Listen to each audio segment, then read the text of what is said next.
एकीकडे ईव्हीएमच्या नावानं बोंबाबोंब करायची, एकीकडे पहिल्या दिवशी आम्ही शपथ घेणार नाही असं सांगायचं आणि पुन्हा एकदा शपथ घ्यायची।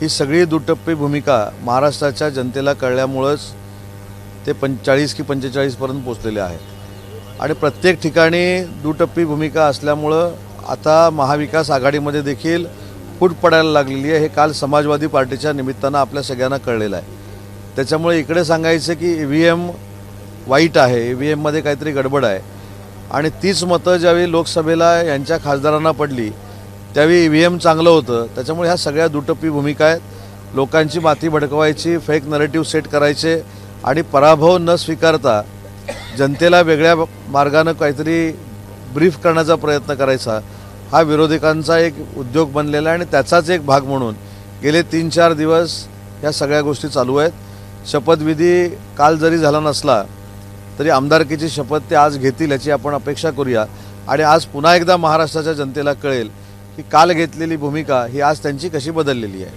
शरद पवार आज मरकडवाडी या गावामध्ये पोहोचलेले आहे आणि काल त्यांचे एक वक्तव्य आहे की 80 लाख मतं मिळून काँग्रेसला फक्त 15 आमदार मिळतात आणि एनसीपीला 58,000 लाख मतं मिळून त्यांचे 41 आमदार होतात। हा सगळा चमत्कारच आहे।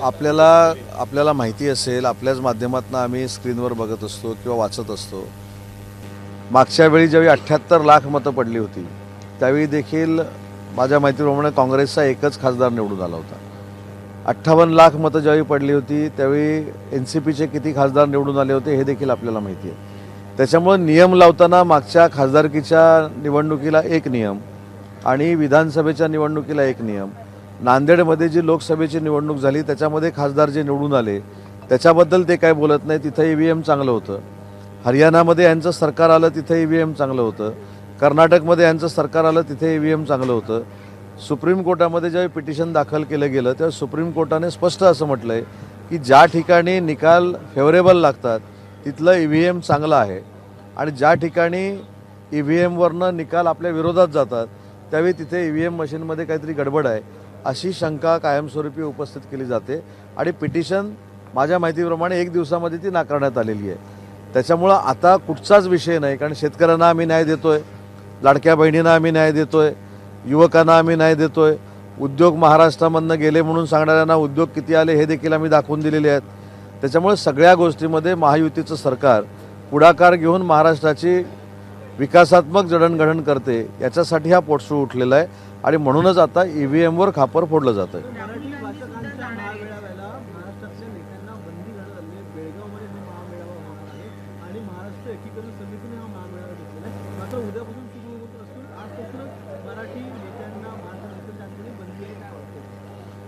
कर्नाटकमध्ये काँग्रेसचं सरकार आहे आणि काँग्रेसची पहिल्या दिवसापासूनची रणनीती अशी आहे की सीमा भागाचा प्रश्न हा सुटता कामा नये आणि त्या भूमिका कायमस्वरूपी स्वतःबरोबर ठेवून कर्नाटकमधलं सरकार, काँग्रेसचं सरकार हे काम करतं।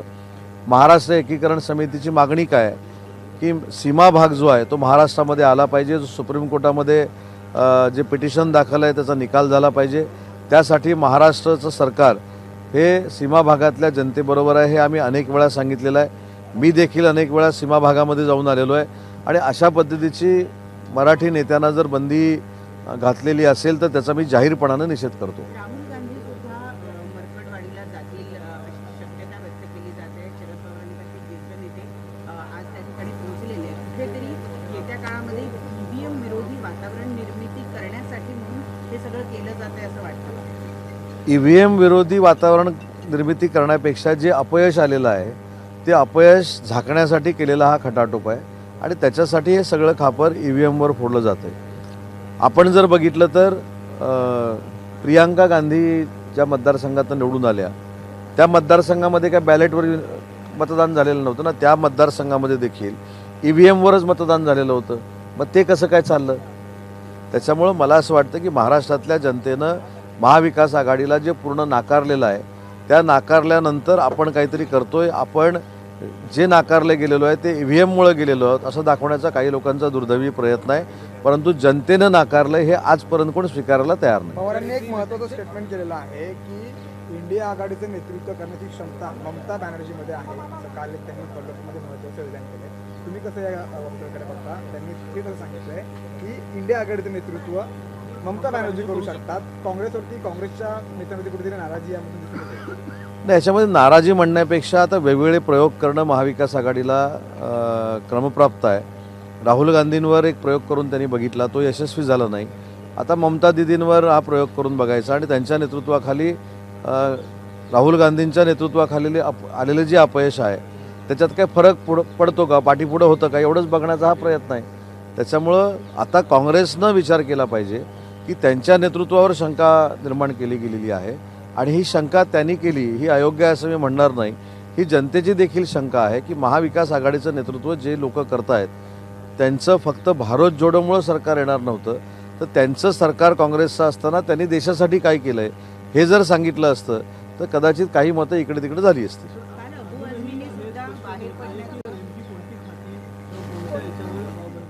बहुमत मिळवून अजून 10-12 दिवस झालेले आहेत, अजूनही मंत्रिमंडळ विस्तार होत नाहीये.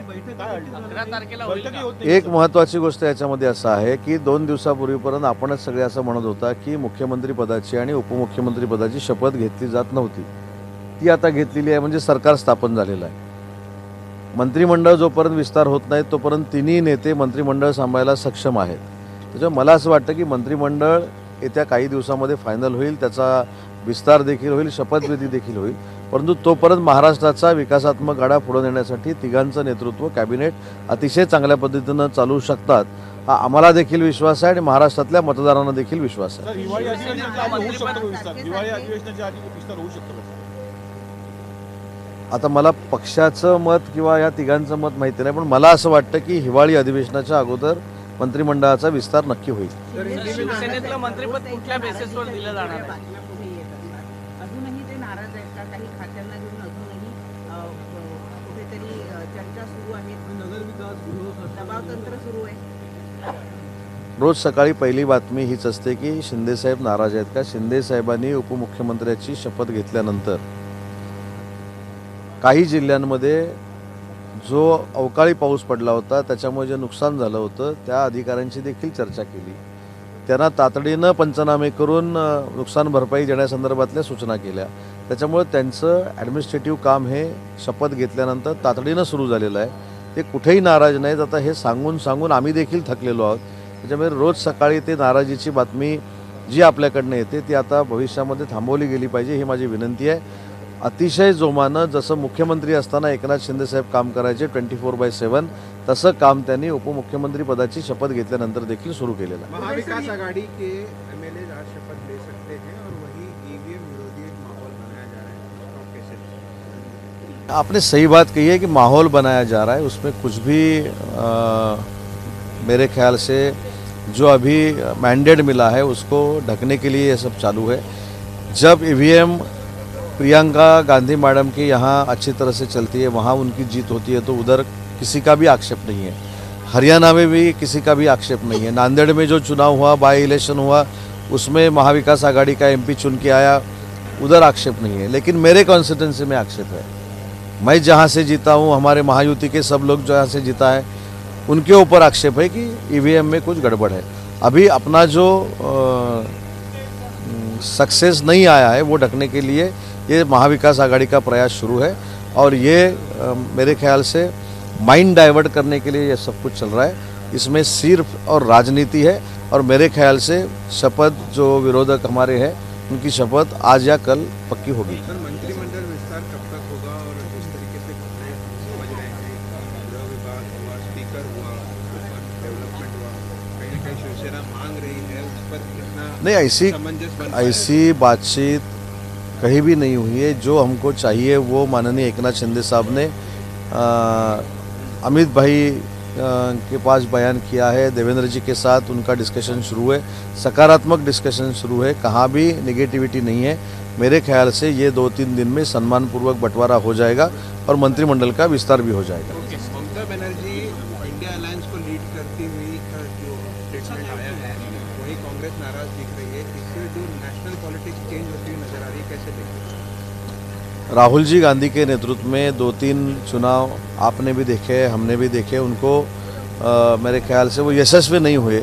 इसलिए अभी पैरेलली दूसरा नेतृत्व महाविकास आघाड़ी का रहना चाहिए, ये बात अगर रहती है तो ये कांग्रेस का अपमान है, हमारा नहीं।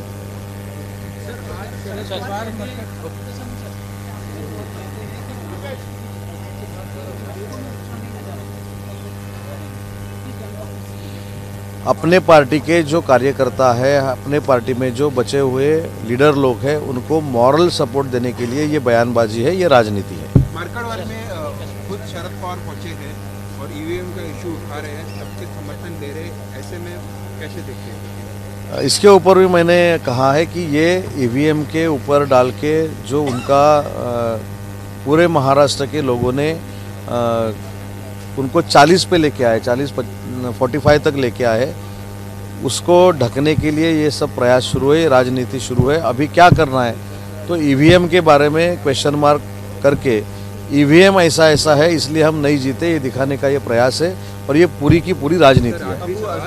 वक्फ बोर्ड जो है नोटिस इशू कर रहा है, 100 से ज़्यादा किसानों को लातूर के नोटिस इशू किया गया कि जो ज़मीन पे वो करते हैं फार्मिंग, वो वक्फ बोर्ड की ज़मीन है, उसको लेकर के काफ़ी संभाजी वक्फ बोर्ड की तरफ से वो नोटिस जारी किए गए हैं सर। नहीं, ऐसा है कि अगर फार्मर लोगों की ज़मीन है और वो उनके पास पुरावा है, उनके पास प्रूफ है, तो सरकार उसका सकारात्मक तरीके से विचार करेगा, क्योंकि अगर वो फार्मर की ज़मीन है, वहाँ वो फसल उगा रहे हैं, तो उनको न्याय देना भी हमारी जिम्मेदारी है। लेकिन उसमें क्या है, कैसा हुआ है, कैसी नोटिस निकली है, ये अभी तक मुझको पता नहीं है, उसके ऊपर बात करना अच्छी बात नहीं है। लेकिन फार्मर लोगों की अगर ज़मीन रहती है तो उनके ऊपर अन्याय नहीं होगा। अबू आजमी ने सर महाविकास आघाड़ी छोड़ने का ऐलान कर दिया। अबू आजमी ने, उनका कहना है कि उद्धव ठाकरे की चूंकि पार्टी के नेता बाबरी मस्जिद वाली जो बातें हैं उसके ऊपर अपने आप को गर्व के पोस्ट कर रहे हैं और उद्धव ठाकरे कोई जवाब नहीं दे रहे हैं, तो उन्होंने जो सेकुलरिज्म का जो है चोला पहना था वो वापस उतर गया है।